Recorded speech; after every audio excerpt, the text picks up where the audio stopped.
Bismillahirrahmanirrahim. Assalamualaikum warahmatullahi wabarakatuh. Alhamdulillah, summa alhamdulillah, wassalatu wassalamu ala rasulillah, amma ba'd. Alhamdulillah, bagaimana kabarnya Bapak Ibu semua hari ini? Semoga selalu dalam limpahan karunia, cinta, rahmat, dan berkah dari Allah Subhanahu wa Ta'ala, sehingga Anda hidup dengan keadaan terbaik, dengan keadaan yang diridhai oleh Allah Subhanahu wa Ta'ala, dengan keadaan yang penuh kejayaan, kemuliaan, ketinggian, dan siap menerima rezeki yang berlimpah dari Allah Subhanahu wa Ta'ala. Bapak Ibu, pada kesempatan kali ini saya ingin menyampaikan sebuah materi yang sangat-sangat dahsyat Bapak Ibu, dan mudah-mudahan kita semua bisa menerima materi ini. Saya nggak gampang Bapak Ibu menyampaikan materi ini karena saya terus berlatih kepada diri saya sendiri, dan namanya ilmu Bapak Ibu ya. Jadi ini adalah ilmu yang mesti saya sampaikan, dan saya pun berlatih dengan sangat-sangat keras Bapak Ibu tentang ilmu ini ya. Dan ini adalah yang ke-29 ya, ilmu yang ke-29. Saya berharap sekali sebelum Anda melanjutkan ke materi yang ke-29 ini, Anda sudah mendengarkan materi-materi yang sebelumnya, karena materi-materi yang sebelumnya merupakan fondasi untuk sampai ke materi yang ke-29 ini. Jadi materi ini adalah materi yang sudah advance Bapak Ibu ya. Mungkin sedikit lebih tinggi dibandingkan dengan materi-materi yang sebelumnya. Dan mudah-mudahan saya mampu menyampaikannya dengan baik ya. Saya berdoa kepada Allah, Rabbi shrah li sadri wa yassir li amri wahlul 'uqdatam min lisani yafqahu qawli. Bapak Ibu, materi ini berjudul garis kebenaran, ya, garis kebenaran. Apa itu garis kebenaran? Bapak Ibu, ini materi yang merupakan lanjutan dari materi cermin ajaib. Jadi kalau Anda sudah pernah mendengarkan materi cermin ajaib, ya, bahwa ternyata seluruh kejadian-kejadian yang terjadi pada kehidupan kita itu hanyalah cermin Bapak Ibu ya. Hanya cermin terhadap diri kita, bahwa yang perlu dirubah adalah diri kita dan bukan orang lain ya. Maka ketika kita mampu menjadikan seluruh kejadian yang berada dalam kehidupan kita ini adalah sebagai cermin, maka rezeki akan jauh lebih mudah datang. Nah, ini kelanjutan dari materi itu ya Bapak Ibu, untuk lebih dalam lagi kepada materi cermin ajaib, dan ini merupakan perisai rezeki Bapak Ibu. Jadi garis kebenaran ini membongkar perisai rezeki. Jadi sudah beberapa perisai-perisai yang saya bahas dalam kesempatan-kesempatan sebelumnya, dan perisai yang saya ingin bahas di kesempatan kali ini halus sekali Bapak Ibu, halus sekali. Tapi saking halusnya kita nggak menyadari Bapak Ibu ya. Saking halusnya ini, dan ini sering muncul Bapak Ibu. Dia seperti apa ya Bapak Ibu ya, seperti kuku, seperti rambut gitu ya. Kita potong muncul lagi gitu ya Bapak Ibu ya. Kita potong muncul lagi ya. Dan ini halus sekali gitu ya. Ketika kita tidak menyadarinya, maka perisai ini dia seperti padang ilalang Bapak Ibu ya. Dia kalau nggak dibersihkan dia naik lagi, nggak dibersihkan dia naik lagi, sehingga akhirnya rezeki yang tadinya mau datang Bapak Ibu nggak jadi datang karena ada perisai ini ya.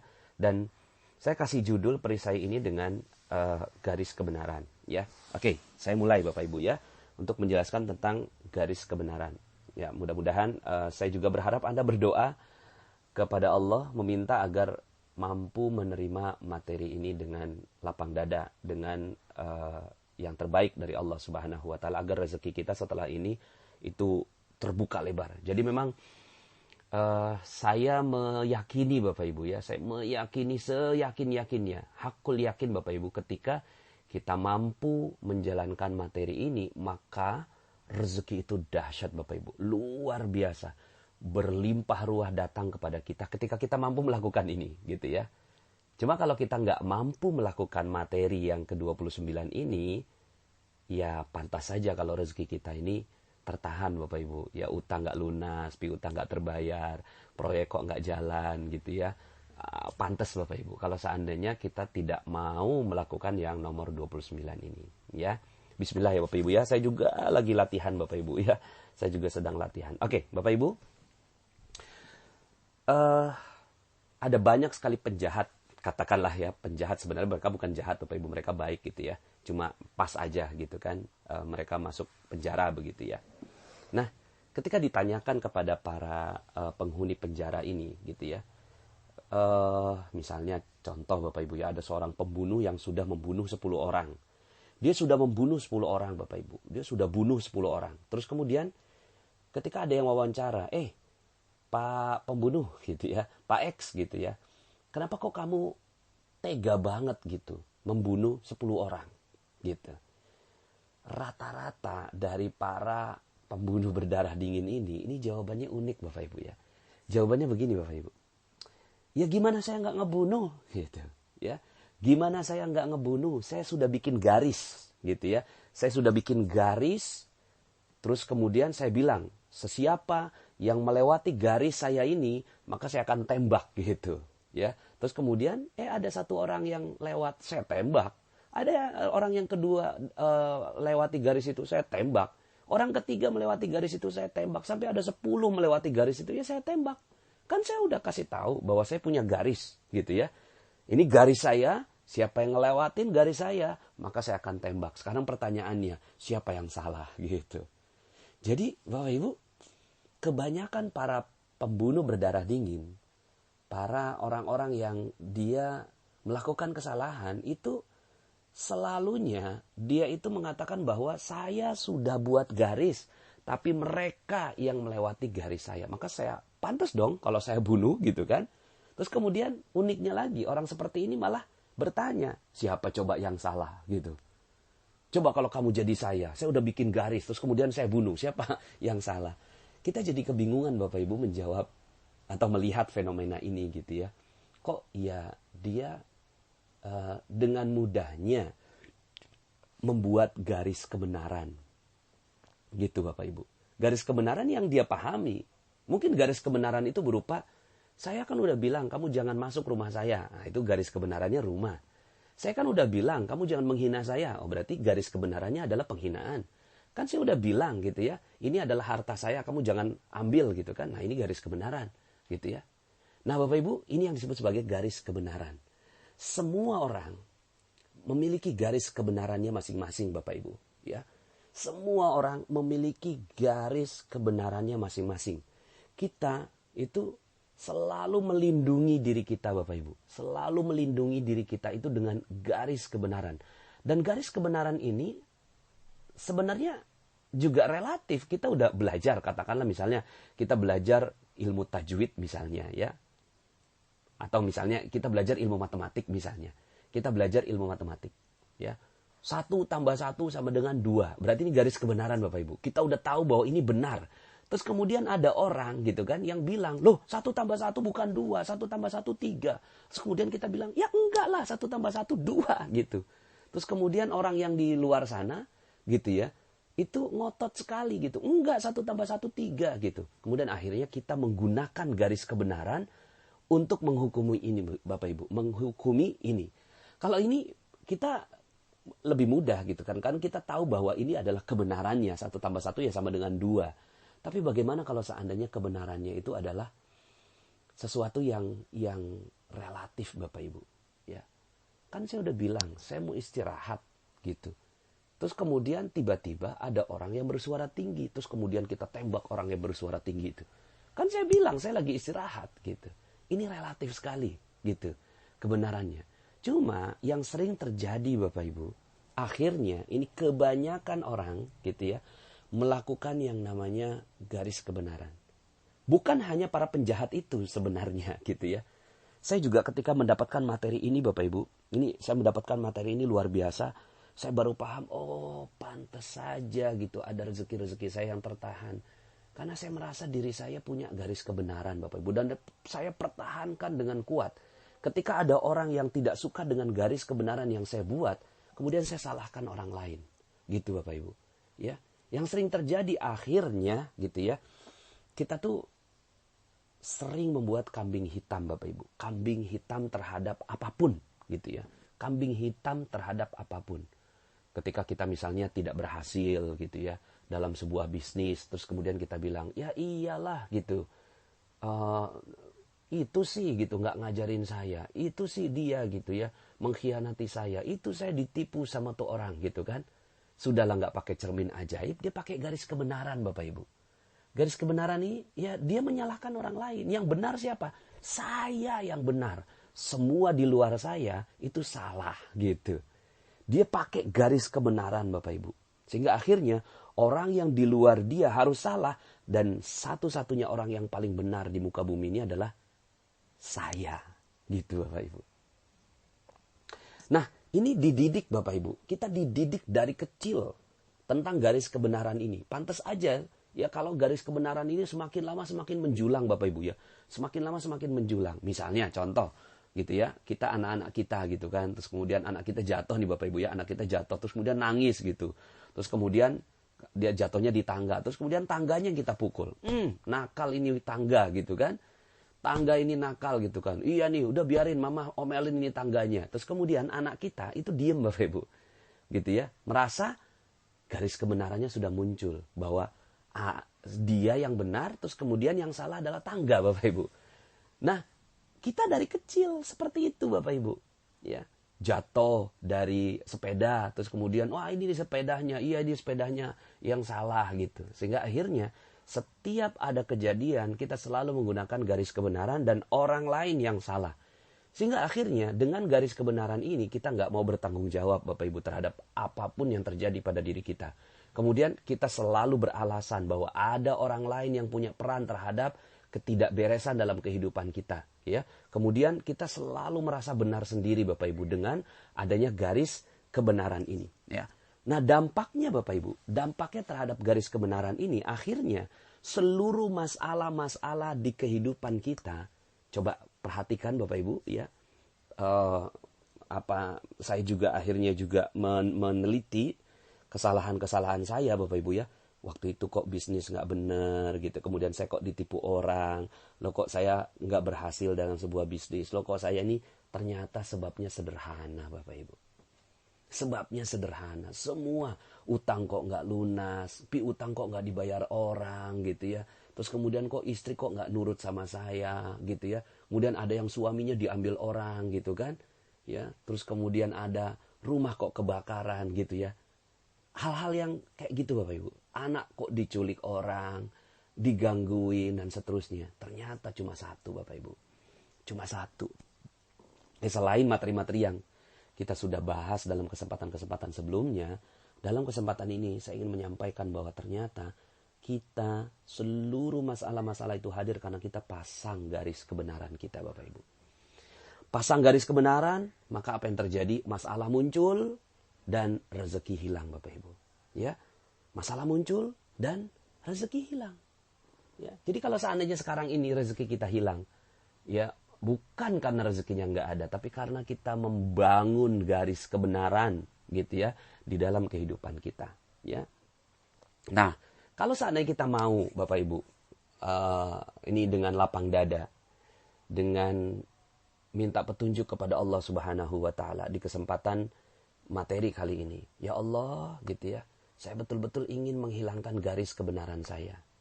Maka yang terjadi Bapak Ibu, setelah itu rezeki dahsyat luar biasa datang pada kita Bapak Ibu. Ternyata cuma gara-gara garis kebenaran itu Bapak Ibu. Rezeki tiba-tiba datang, terus kemudian masalah hilang tiba-tiba. Hush Bapak Ibu, hilang gitu ya. Ketika apa? Ketika kita udah turunkan itu garis kebenaran. Kan garis kebenaran ini ibarat tembok Bapak Ibu. Seperti penjahat tadi, kan saya udah bikin garis. Terus kemudian ada orang yang mau melewati garis saya tembak gitu ya. Nah garis ini yang dihilangkan Bapak Ibu. Yuk hilangkan garis ini gitu ya. Maka setelah ini Bapak Ibu, setelah mendengarkan materi ini, kita punya prinsip yang berkebalikan Bapak Ibu dari prinsip yang selama ini kita pegang. Saya pun punya prinsip seperti itu. Ya setiap ada yang salah, selalu saya bilang begini prinsipnya Bapak Ibu ya. Saya benar, kamu salah. Gitu Bapak Ibu. Saya benar, kamu salah. Saya benar, kamu salah. Saya benar, kamu salah. Gitu ya. Ketika istri saya salah dalam membuat makanan, maka saya bilang, saya benar, kamu salah. Ya. Ketika anak saya gitu kan menumpahkan gelas, maka saya bilang, saya benar, papa benar. Kan itu garis kebenaran. Kamu yang salah. Maka kita menyalahkan anak kita, gitu ya. Kemudian ketika di jalanan ada orang yang nyebrang. Kemudian saya pakai prinsip Bapak Ibu. Saya benar gitu ya. Dan orang yang nyebrang itu salah gitu. Ya. Ketika ada kejadian yang tidak mengenakan gitu ya. Misalnya apalah begitu ya. Kemudian kita bilang saya benar dan orang itu salah. Nah Bapak Ibu, setelah mendengarkan materi ini, saya ingin menawarkan sebuah prinsip baru kepada Bapak Ibu semua. Ya, prinsip itu adalah berkebalikan, gitu. Prinsipnya kita balik Bapak Ibu. Saya salah dan kamu benar. Begitu Bapak Ibu.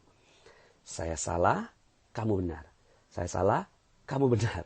Saya salah, kamu benar Bapak Ibu. Ini prinsip yang akhirnya kalau Anda mau, kita semua mau menggunakan prinsip yang baru ini Bapak Ibu. Bahwa saya salah. Ketika istri bikin kopi kok pakai garam gitu ya. Terus kemudian pas lagi minum itu ngomongnya gini Bapak Ibu ya. Saya salah apa ya? Saya salah apa ya? Istri saya nggak mungkin salah. Istri saya pasti benar. Gitu ya. Saya salah apa ya? Sehingga akhirnya Bapak Ibu, dengan prinsip saya salah gitu ya. Kamu benar. Dibikinin kopi pakai garam Bapak Ibu. Malah dapetin rezeki. Rezeki itu berupa apa? Rezeki berupa pemahaman. Apa salahnya saya ya? Apa salahnya saya? Oh, kemarin itu ya, saya itu ngedorong orang gitu ya, di kereta. Terus kemudian, mungkin sekarang ini dampaknya, akhirnya garam masuk ke dalam kopi gitu. Maka, dialog yang terjadi itu cuma terhadap diri sendiri. Kita nggak punya dialog terhadap orang lain Bapak Ibu. Kita udah nggak punya dialog lagi terhadap orang lain. Mama, kamu itu kok gitu ya, mata ditaruh di mana?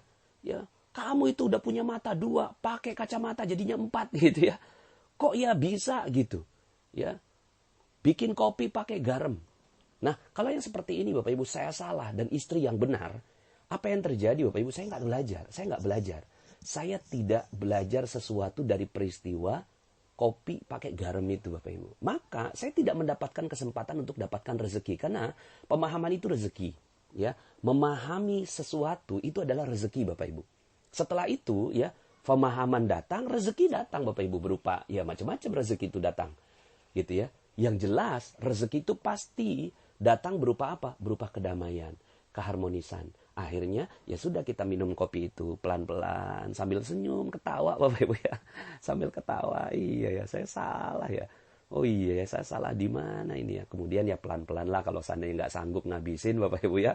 Seandainya nggak sanggup ngabisin ya kopi itu dibuang lah gitu ya. Tanpa istri tahu.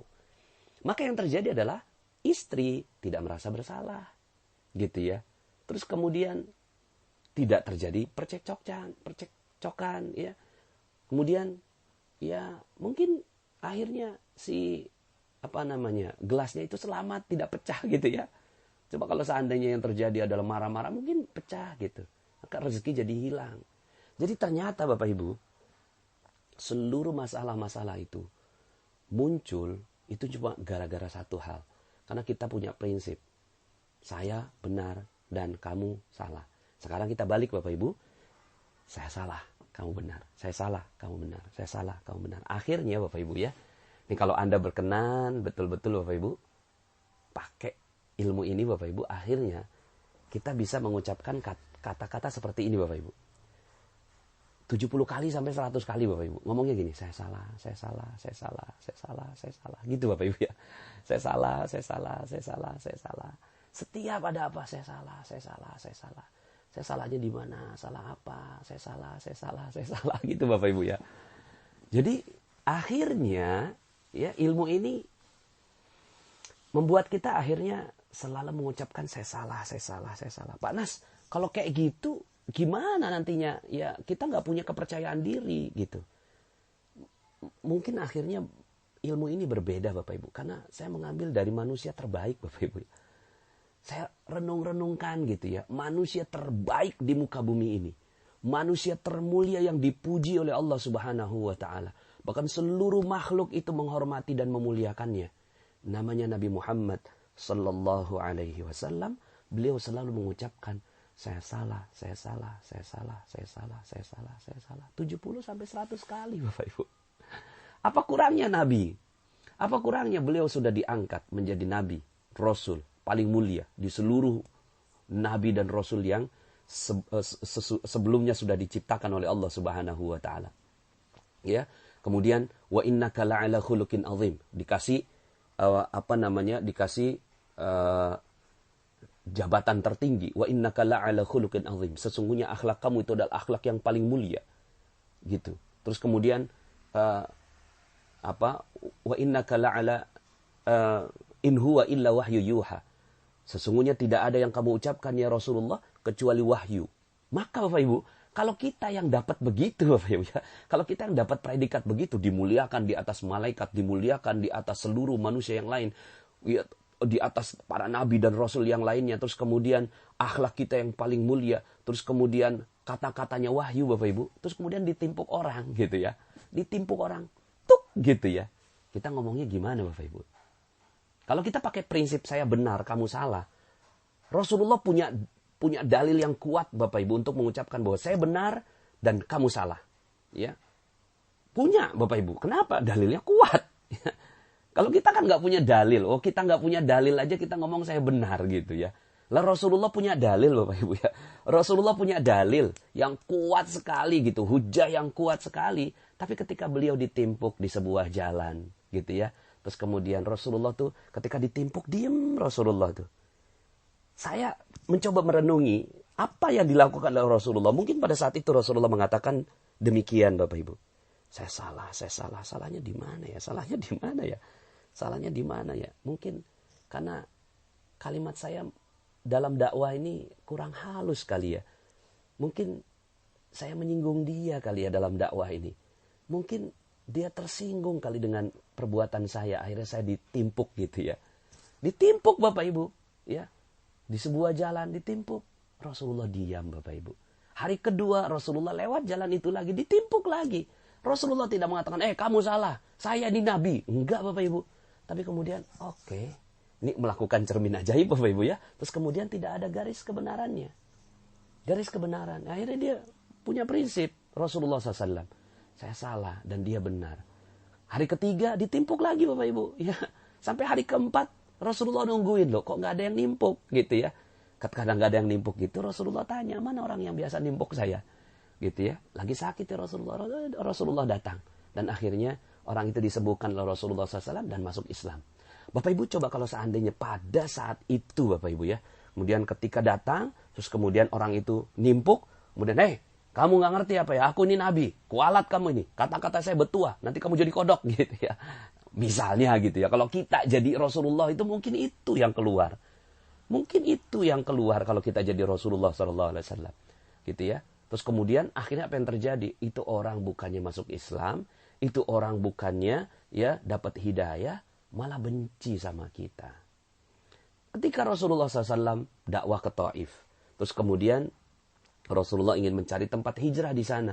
Ditimpukin Bapak Ibu, ditimpukin. Ya, ditimpuki sama anak-anak, dibilangin Muhammad gila, Muhammad gila, Muhammad gila, sambil ketawa-ketawa itu anak-anak gitu kan. Terus kemudian disorakin sama bapak-bapak, ibu-ibunya itu di pinggir-pinggir rumah. Kemudian ya udah ayo lemparin. Sampai Rasulullah berdarah Bapak Ibu ya. Rasulullah berdarah, berhenti di bawah kebun anggur. Terus kemudian Rasulullah SAW itu lagi beristirahat, lagi mungkin ngurut-ngurut gitu ya lukanya. Terus tiba-tiba Bapak Ibu ya, datang malaikat, ya, Akhsyabain, ya, malaikat yang menjaga dua gunung. Ya Rasulullah, ya, saya nggak rela ngelihat kamu diginiin. Apa sih, timpakan aja ini gunung ini kepada mereka, hancurin. Tapi Rasulullah SAW punya prinsip Bapak Ibu ya. Punya prinsipnya tuh apa? Oke, gitu ya. Saya salahnya di mana ya? Gitu Bapak Ibu ya. Malah Rasulullah bilang, saya berharap suatu saat gitu ya, mereka ada yang mendapatkan hidayah dari Allah Subhanahu wa taala. Akhirnya malah Rasulullah mendoakan kebenaran buat mereka dan Rasulullah mengintrospeksi apa yang salah dari cara saya. Tapi ya sudah gitu. Setelah itu Rasulullah ya tetap berjalan. Maka Bapak Ibu ya, kalaulah manusia paling mulia saja mengucapkan saya salah 70 sampai 100 kali ya. bahwa aku mengucapkan istighfar. Itu 70 sampai 100 kali. Istighfar itu kan apa ya Bapak Ibu? Astagfirullahaladzim, ampuni saya. Lah kalau nggak ngucapin astagfirullah kalau nggak ngaku salah. Gitu kan? Jadi kita nih ngucapin astagfirullah, tapi ngomongnya gini Bapak Ibu ya. Astagfirullah itu anak bandel banget. Astagfirullah itu anak bandel banget. Jadi kita astagfirullah sambil pakai garis kebenaran Bapak Ibu ya. Kita astagfirullah, bener ngucapinnya bener astagfirullah. Tapi kita sambil nyalahin orang, astagfirullah, astagfirullah. Ini orang nggak mau diomongin, astagfirullahaladzim, astagfirullah. Gitu Bapak Ibu ya. Jadi harusnya gimana dong? Harusnya ucapkan saya salah, saya salah, saya salah, saya salah, saya salah. Salahnya apa ya? Salahnya apa ya? Coba pikirkan. Jadikan cermin ajaib Bapak Ibu. Saya salah, saya salah, saya salah. Salahnya di mana ya? Gitu ya. Astagfirullahaladzim, astagfirullahaladzim, astagfirullahaladzim, astagfirullah. Maka pengucapan istighfar menjadi benar. Pengucapan istighfar, ngaku salah, baru istighfar. Gitu ya. Ngaku salah, saya salah, saya salah, saya salah. Baru ampuni saya ya Allah. Saya salah, ampuni saya. Saya salah, ampuni saya. Maka Bapak Ibu, saya sih ingin menawarkan Bapak Ibu ya, untuk kita menggunakan prinsip ini Bapak Ibu. Ya. Makanya ini prinsip saya salah, orang lain benar. Karena sebenarnya di luar kita itu adalah wujudnya Allah Bapak Ibu. Di luar kita semuanya adalah wujudnya Allah. Terserah apakah bentuknya itu kita ditimpuk orang, dihina orang, kemudian dilecehkan orang. Ya, itu adalah bentuk Allah ingin kasih tahu ke kita. Gitu. Mungkin kita dijambret sama orang, gitu ya, diambil uang kita sama orang. Terus kemudian kita langsung ngomongnya, oke, saya salah. Itu sih jambret benar gitu. Sebenarnya bukan jambret yang benar Bapak Ibu ya. Tapi perilaku Allah yang ngambil uang kita itu pasti benar Bapak Ibu. Pasti benar. Karena tidak ada yang terjadi di luar kehidupan kita kecuali adalah wujudnya Allah. Tidak ada yang terjadi di luar kehidupan kita kecuali wujudnya Allah. Maka yang namanya Allah Al-Haq. Benar, maha benar. Maka semua yang ada di luar kita benar. Siapa yang salah? Dalam diri kita. Saya salah, saya salah, saya salah. Oke, saya salahnya di mana? Kok saya dijambret orang ya, gitu ya. Saya salahnya di mana? Apa salah saya? Akhirnya Bapak Ibu, dengan prinsip saya salah ini, kita lagi menarik rezeki Bapak Ibu. Kita sedang menarik pemahaman, sedang menarik ilmu Bapak Ibu, sedang menarik sebuah pengetahuan Bapak Ibu. Ya. Akhirnya ini yang terjadi. Kita sedang menarik sesuatu. Tapi kalau kita bilang, saya benar. Loh, itu jamret. Jamret itu salah. Dasar jamret. Apa yang terjadi Bapak Ibu? Ya, yang terjadi akhirnya kita merusak terumbu karang Bapak Ibu. Kemudian cermin ajaib kita nggak pakai Bapak Ibu. Ya, kemudian ya perisai rezekinya itu meningkat dengan tinggi Bapak Ibu. Maka apa yang terjadi? Seluruh rezeki hilang dari sisi kita. Nah kalau kita dijamret gimana? Ya kalau dijamret, ya kita bilang, oke, saya salah. Jadikan ini alat introspeksi Bapak Ibu. Saya salah, saya salah, saya salah, saya salah, saya salah. Apa salahnya saya ya? Apa salahnya saya? Oh, mungkin karena gitu, ya. Terlalu mencolok itu tasnya, tas baru. Oh, mungkin karena terlalu cinta sama tuh tas. Oh, mungkin karena itu ada uang yang enggak ya halal yang saya terima. Oh, ya mungkin karena saya pernah ngomeli anak saya gitu. Oh, ya karena pernah gitu ya. Gitu Bapak Ibu. Sehingga akhirnya kita punya dapat sekali Bapak Ibu menyerap banyak sekali energi gitu ya terhadap diri kita ketika kita salah. Nah, perkara setelah itu kemudian kita datang ke polisi, Pak polisi tolong dong bantuin saya ini saya dijambret orang gitu ya. Itu perkara berbeda, itu jadi amal soleh. Niat kita supaya itu orang menjadi orang yang jauh lebih baik. Itu tapi hatinya Bapak Ibu, hatinya kita selalu mengatakan saya salah. Nah sekarang Bapak Ibu, yuk sama-sama kita gunakan prinsip ini Bapak Ibu.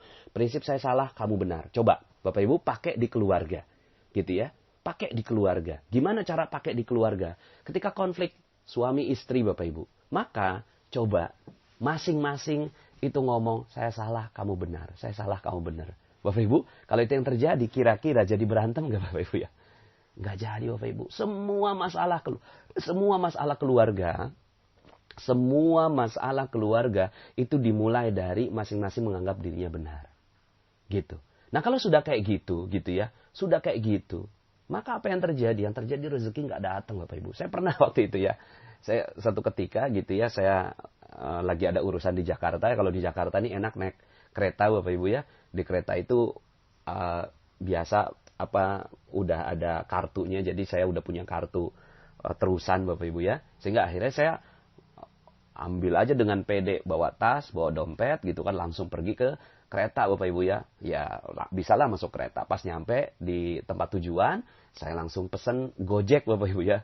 Saya pesen Gojek, terus kemudian Gojeknya datang gitu. Terus kemudian saya mencoba merogoh-rogoh kantong saya Bapak Ibu ya. Dan dompet saya lihat, loh kok di dompet nggak ada uang sama sekali Bapak Ibu ya. Nggak ada uang sama sekali di dompet saya Bapak Ibu ya. Terus kemudian, ya Allah, itu istri Bapak Ibu sebelum saya berangkat itu nguras dompet saya Bapak Ibu ya. Dompet saya dikuras, dia belanja Bapak Ibu. Saya tanyain, Mi, kamu ini dompet uangnya dikemanain? Iya aku ambil semua Bi, maaf ya Bi. Gitu. Ya Allah, pas banget tuh ATM lagi dibawa sama dia Bapak Ibu ya. Jadi akhirnya saya tuh di dompet nggak ada uang, nggak ada ATM Bapak Ibu. Ya. Nah apa yang saya lakukan pada saat itu? Saya tarik napas Bapak Ibu ya. Terus kemudian saya pakai prinsip ini. Oke, saya salah gitu ya. Saya akui, saya bilang ya, Mi gitu ya. Ya salah Mi, saya salah Mi, saya salah Mi. Kamu yang benar gitu ya. Nah dia istri saya juga akhirnya, oh iya maaf Bi, maaf ya Bi. Gimana jadinya Bi, gimana? Dia nanya-nanya saya terus, bentar, aku cari ide dulu saya bilang gitu kan. Ya Allah, masa iya sih saya minta tolong sama tukang ojek untuk nggak bayar. Kayaknya rasanya ya nggak bener gitu ya Bapak Ibu ya. Akhirnya saya coba rogo-rogo, ngeliatin di dompet saya, siapa tahu di tas saya, siapa tahu masih ada uang nyelip Bapak Ibu ya. Ternyata bener Bapak Ibu, alhamdulillah ada uang nyelip gitu ya. Ada uang nyelip yang akhirnya saya bisa bayar itu tukang Gojek Bapak Ibu. Coba. Kalau seandainya pada saat itu saya pakai prinsip saya benar, kamu salah. Siapa yang salah dalam kondisi ini Bapak Ibu? Jelas-jelas yang salah istri saya. Yang benar siapa? Ya saya. Itu jelas Bapak Ibu fakta. Faktanya saya selalu pakai dompet gitu ya, kemana-mana dompet itu selalu ada di kantong celana, itu fakta ya, berarti benar lah. Istri saya kok ngambil uang nggak pakai izin gitu ya, mestinya kan dia ngomong gitu ya. Kalaupun nggak pakai izin ya biasa, kalau saya memang namanya uang itu ya silahkan aja gitu ya, uang istri, uang saya kan uang istri juga. Tapi Bapak Ibu pada saat itu saya bersedia mengambil kesempatannya. Karena ini adalah bungkus permen Bapak Ibu ya. Ini bungkus permen, maka saya pakai. Oke, saya salah.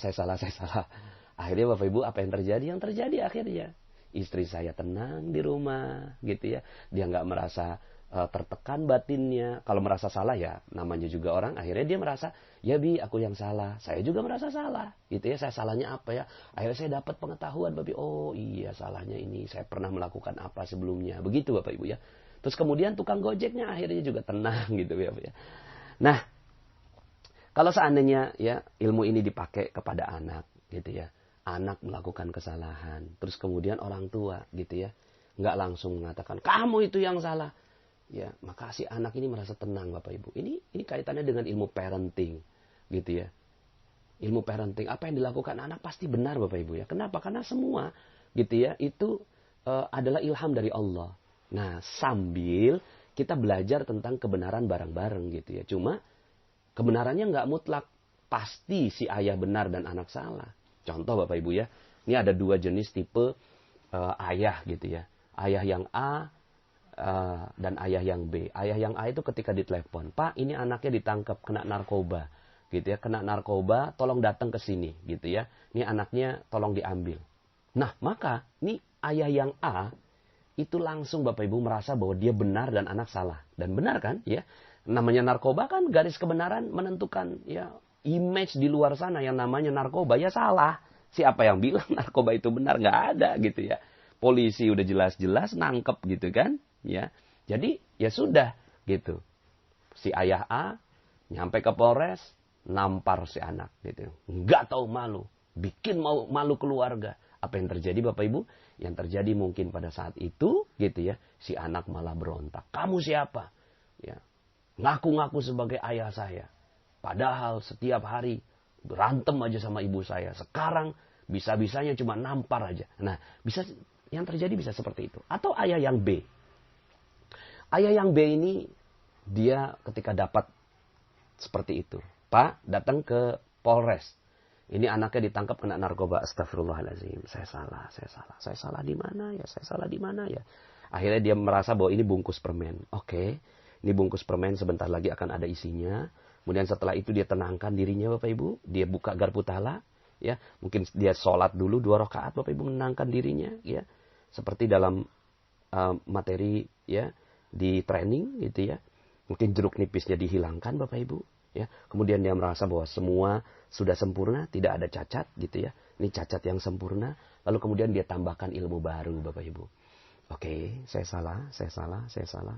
Salah di mana ya? Oh, akhirnya si ayah seperti ini dia bisa menemukan apa kesalahan-kesalahannya Bapak Ibu. Mungkin kesalahannya terlalu sibuk dalam bisnis. Mungkin kesalahannya lupa memberikan pendidikan buat anak. Mungkin kesalahannya terlalu gitu ya, memanjakan. Mungkin kesalahannya, mungkin dia juga pernah melakukan kesalahan di kantor.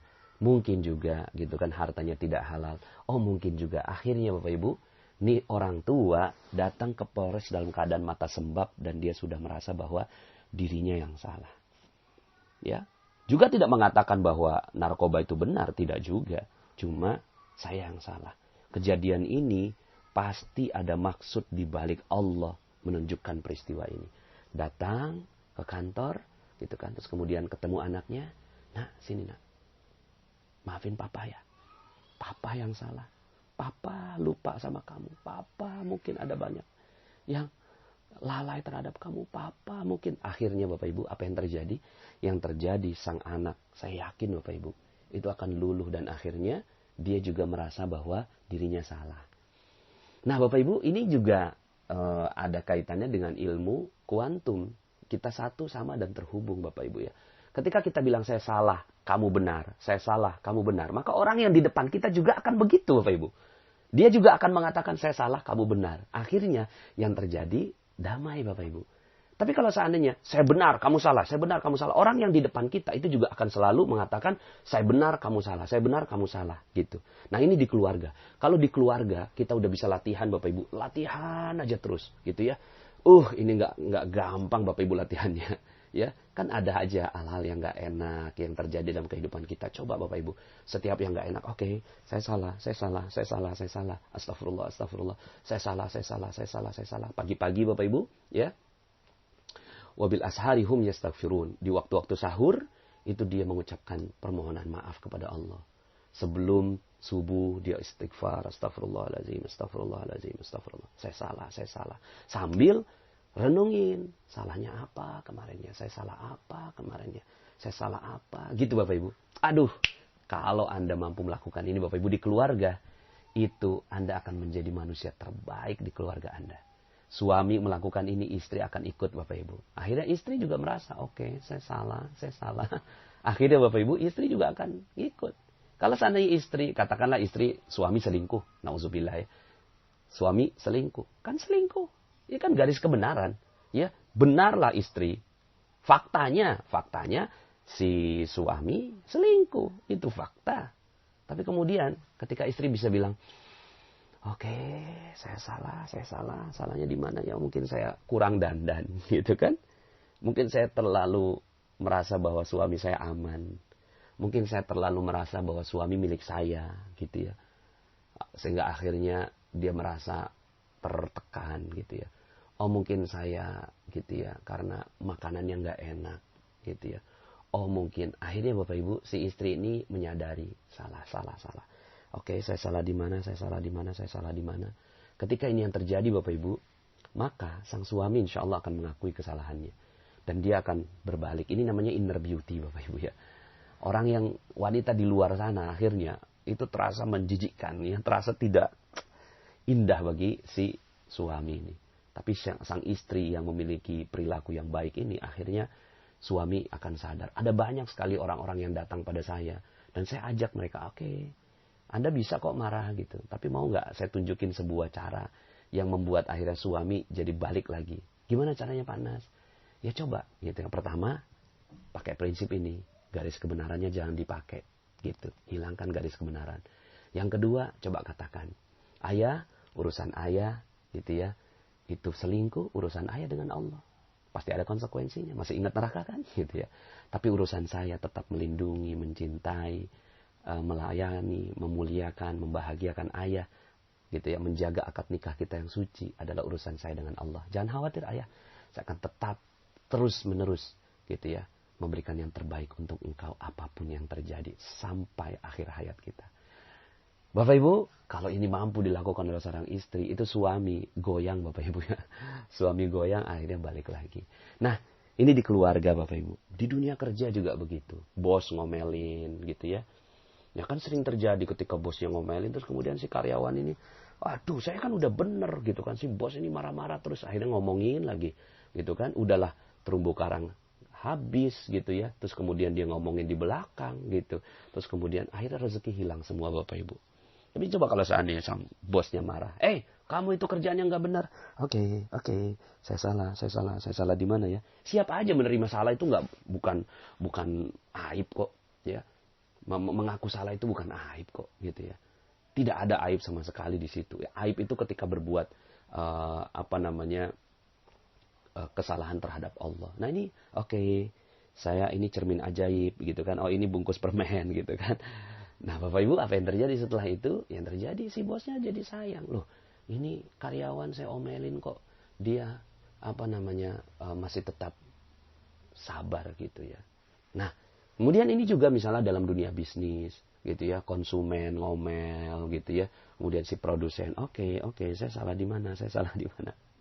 Begitu terus Bapak Ibu ya. Kadang-kadang kita juga sebagai seorang guru gitu ya. Sebagai guru tuh merasa bahwa diri kita benar. Kan saya punya ilmu lebih banyak, baca hadis lebih banyak gitu ya, baca Quran lebih banyak, punya ilmu psikologi, punya ilmu matematik, kimia, fisika dan segala macam. Terus kemudian menganggap orang lain salah Bapak Ibu. Saya ingin menceritakan sebuah kisah gitu kan. Ada yang namanya hakim Bapak Ibu, Judge Bao namanya.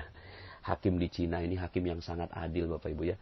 Ada orang gitu ya yang bilang, oh ini 3 kali 7 sama dengan 21. Terus kemudian ada orang, bukan 21 gitu. Sekian gitu ya. Katakanlah misalnya 25. Enggak, 3 kali 7 itu 21. 25. 3 kali 7, 21. 25. Loh, kamu ini enggak mau ngikut ini ilmu pengetahuan ini. 3 kali 7 ya 21. 25. Akhirnya dibawa Bapak Ibu masalah ini ke hukum Bapak Ibu ya. Kemudian ketika berhadapan dengan Judge Bao, hakim yang adil ini gitu ya. Ada masalah apa? Iya, saya ini guru Pak. Saya ngajarin dia ini 3 kali 7 itu 21 gitu. Terus kemudian dia tuh nggak mau nerima gitu. Dia bilang itu 25. Lah saya dong yang benar gitu. Dia kan salah. Ya. Tolonglah hakim gitu kan. Ya, berikan pemahaman yang terbaik buat dia. Kamu gimana? Ya, terserah aja saya mau ngomong 25, terserah dia gitu. Ya, terus kemudian akhirnya Judge Bao ini menghukum ya. Si yang mengatakan si gurunya itu malah dicambuk Bapak Ibu. Loh, cambuk dia yang mengatakan 3 kali 7 sama dengan 21. Dicambuk Bapak Ibu ya. Loh, kenapa saya dicambuk? Ya iyalah, kamu itu udah bener gitu kan. Tapi kamu itu mempertontonkan kebenaran kamu gitu ya terhadap orang yang bodoh gitu. Terhadap orang yang tidak tahu. Jadi kamu ini gitu ya, harusnya ya bijak gitu ya, melihat segala sesuatu. Bisa jadi gitu ya. Ini adalah cermin ajaib buat kamu untuk mengatakan, oke, saya salahnya di mana ya? Salahnya bukan karena angkanya Bapak Ibu, tapi salah karena kesombongan. Gitu. Ya, mentang-mentang punya ilmu, sombong. Lah ini salah, gitu. Jadi akhirnya Bapak Ibu, kalau kita mampu melakukan ini, ya, ini akhirnya ya kita ya ada prinsip sing waras ngalah gitu ya. Terus kalau seandainya kasusnya berat gimana Pak Nas gitu ya. Kasus contoh misalnya ya, sekarang ini saya lagi rame-rame masalah Ahok ini misalnya gitu ya. Masa iya benar si Ahok itu gitu kan. Saya salah, dia benar. Saya salah, dia benar. Saya salah, dia benar. Bapak Ibu, untuk masalah Pak Ahok ini gitu ya. Untuk masalah Pak Ahok ini ya. Ya sudah gitu ya. Kita sing waras ngalah. Gitu ya. Sing waras ngalah. Kita ngomong oke, saya salah. Salahnya di mana ya? Salahnya apa?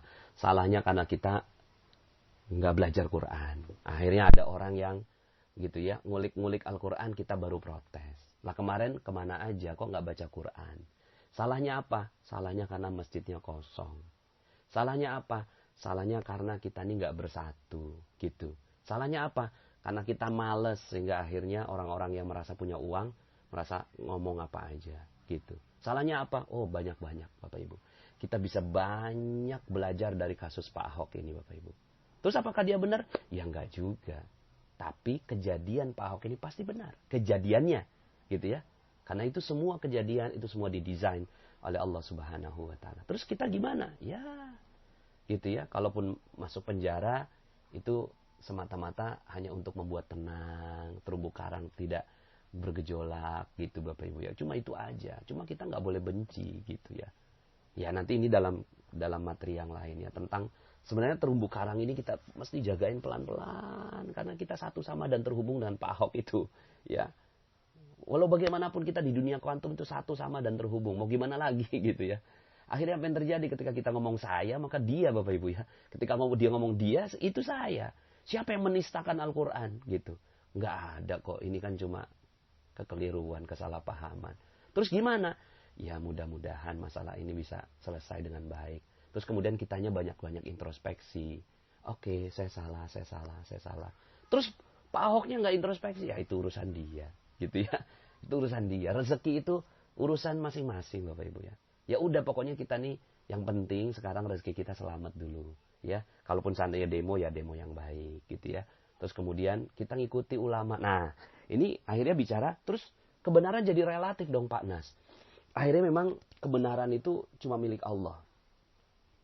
Kita nih nggak paham, kita nih nggak ngerti, kita nih kebanyakan salahnya. Terus akhirnya jadi kita nggak bisa menentukan kebenaran, nggak juga. Yang kita bisa tentukan bukan kebenaran Bapak Ibu, tapi ya kesepakatan, gitu Bapak Ibu. Sepakat, gitu. Nah, jadi kesepakatan itu yang harus kita buat. Misalnya di keluarga sepakatnya apa? Gitu ya, misalnya anak-anak main tablet gitu ya maksimal 2 jam, nonton sekian jam, udah buat kesepakatannya. Kemudian ketika dia melanggar gitu ya, kemudian kamu itu salah, enggak. Nah, kesepakatannya gimana? Ya kan kita udah sepakat gini gitu kan?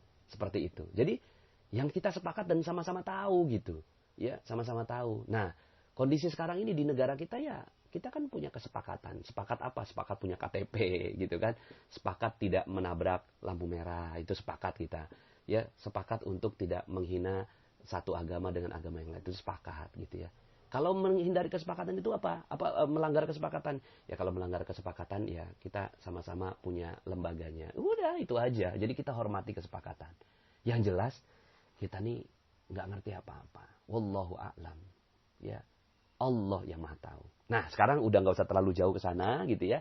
Yang jelas gini Bapak Ibu ya, kalau saya pribadi itu mencoba belajar Bapak Ibu.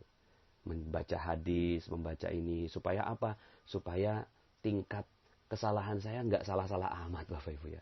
Tapi tetap gitu ya, kita tuh merasa bahwa oke, saya salah gitu ya. Nah, kemudian kalau ada suatu hal ya kesepakatan dan berjamaah. Gitu Bapak Ibu, berjamaah. Kalau ulama gitu ya, ulama bersepakat, ulama duduk dalam satu majelis. Yadullah ma'al jamaah. Tangan Allah bersama dengan orang-orang yang berjamaah. Artinya kita nggak boleh sendirian. Ya, bismillah. Insya Allah mudah-mudahan dengan ini akhirnya Allah Subhanahu wa Ta'ala memberikan kedamaian. Ya, ujung-ujungnya yang kita inginkan adalah kedamaian dan rezeki Bapak Ibu yang berlimpah ruah. Oke, nggak usah terlalu jauh ke sana. Sekarang untuk kita Bapak Ibu, ya. Kita bilang bahwa saya salah, kamu benar. Saya salah, kamu benar. Saya salah, kamu benar. Kalau yang terjadi Bapak Ibu, siap-siap Bapak Ibu ya. Garis kebenarannya diturunkan, maka rezeki akan mengalir deras Bapak Ibu. Garis kebenaran turunin Bapak Ibu, ya. Garis kebenaran turunin gitu ya, nggak usah jadi tembok dan kemudian kita selalu mengatakan saya salah. Fakta di luar sana pasti benar. Karena tidak ada kejadian yang terjadi kecuali atas izin Allah Subhanahu wa Ta'ala, ya. Waktu itu juga Bapak Ibu, saya waktu itu ngisi training Magnet Rezeki di Makassar, tiba-tiba ada yang deketin saya gitu. Pak Fitra mana Pak Fitra gitu. Nggak tahu saya Pak Fitra yang mana. Saya nggak kenal ini yang saya nggak tahu Pak Fitra kayaknya nggak kesini, saya bilang gitu kan. Nah terus kemudian saya sibuk mencari pengurus gedung Bapak Ibu ya. Karena udah acara udah mau mulai gitu ya. Tapi kok pengurus gedungnya belum ada gitu. Ya saya cari-cari, orang itu datang lagi. Pak Fitra mana Pak Fitra? Nggak tahu saya Pak Fitra gitu. Ya udah saya lagi sibuk ini gitu kan. Akhirnya saya coba cari-cari yang ngurusin gedung. Orang itu datang lagi Bapak.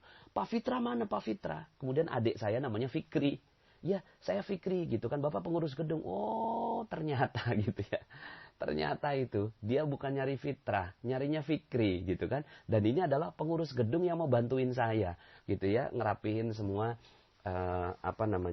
sound system dan layar dan seterusnya. Kemudian pada saat itu Bapak Ibu, kalau seandainya saya perturutkan, saya benar, kamu salah. Kamu itu nyarinya Fikri harusnya, bukan Fitra gitu. Tapi saat itu saya setting diri saya. Oke, saya salah. Salahnya di mana ya? Salahnya di mana? Akhirnya Bapak Ibu, alhamdulillah acara hari itu berjalan lancar. Tapi kalau seandainya saya mengatakan, saya benar, kamu itu gitu kan. Udahlah datang terlambat gitu kan, terus kemudian nyarinya Fitrah gitu ya, yang benar ya saya, kamu yang salah. Yang terjadi Bapak Ibu, mungkin saya ngisinya jadi nggak nyaman, jadi nggak enak gitu kan. Satu ruangan itu jadinya nggak nyaman dengan kata-kata saya, akhirnya rezeki tidak datang dan berlimpah pada saya. Jadi Bapak Ibu siap ya. Nah ini materinya tidak mudah Bapak Ibu, saya paham ya. Yuk sama-sama turunkan dulu garis kebenarannya. Latihan dulu di keluarga gitu ya. Ketika kita mampu mengatakan saya salah, kamu benar. Saya salah, kamu benar.